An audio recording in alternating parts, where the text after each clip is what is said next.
गाजियाबाद की कौशाम्बी पुलिस और cyber team ने 5 ऐसे आरोपियों को गिरफ्तार किया है जो भोले भाले लोगों से उनके कागजातों के जरिए फर्जी बैंक खाता खुलवाया करते थे, जिन बैंक खातों में वो अवैध रूप से लोगों से ठगी कर पैसे मंगाया करते थे।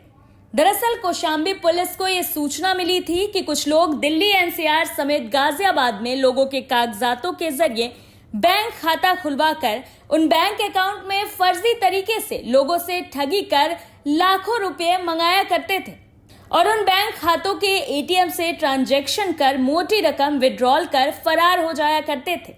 आपको बता दें कि पुलिस ने जानकारी दी कि अब तक ये सभी लगभग 10 करोड़ रुपए की ठगी कर चुके हैं। वह इस मामले में डीसीपी ट्रांस हिंडन निमीश पाटिल ने क्या कुछ कहा, सुनिए। आज दिनांक 4 मई 2024 को थाना कौशाम्बी के साइबर टीम को मुखबिर द्वारा एक सूचना मिली, जिसमें 5 लोगों को पूछताछ के लिए हिरासत में लिया गया।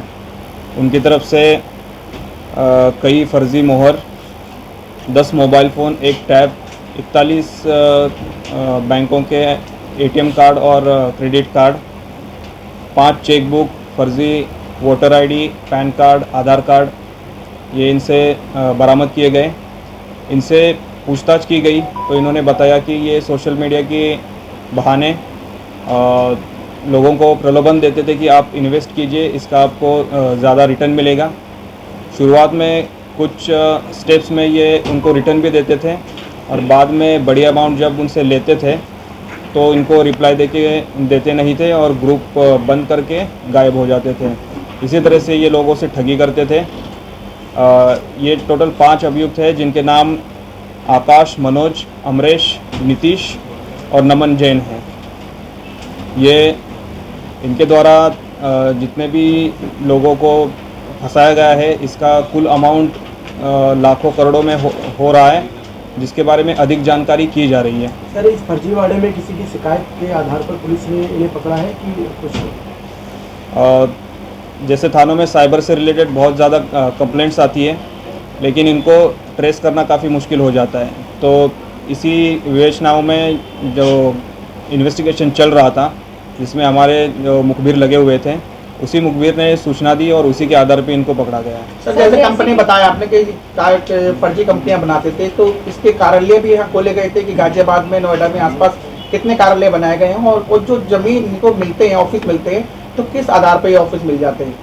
ये जो भी ऑफिस बनाते थे वो एक कोई भी फ्लैट या जगह रेंट पे लेके वहाँ पे ऑफिस बनाते थे, उसका रजिस्ट्रेशन करते थे और जैसे रजिस्ट्रेशन के बाद 10-15 दिन के लिए वहाँ पे ये फर्जीवाड़े का काम करते थे और जैसे ही इनका जो अमाउंट होता था इनके बैंक में जमा हो जाता था, तो ये ऑफिस बंद करके और ग्रुप बंद करके वहाँ से लापता हो जाते थे। कितने समय से काम कर रहे हैं और अब तक कितने लोगों को अपना शिकार बना चुके हैं? ये इसके बारे में अधिक जानकारी की जा रही है, लेकिन इनका जो इनके पास से जो बरामद हुए हैं बैंक अकाउंट डिटेल्स और एटीएम कार्ड्स और पासबुक्स, इससे से ये पता चल रहा है कि इनके द्वारा सैकड़ों लोगों को फंसाया गया है और ये बहुत ही कम समय में बहुत ही ज़्यादा बैंक के ट्रांजैक्शंस इनके अकाउंट में हो रहे हैं। इससे यही प्रतीत होता है कि ये काफ़ी बड़े स्तर पे इनके द्वारा फर्जीवाड़ा किया जा रहा है। अब तक कितने लोगों से धोखाधड़ी कर चुके हैं और कितना अमाउंट इकट्ठा किया, और अमाउंट का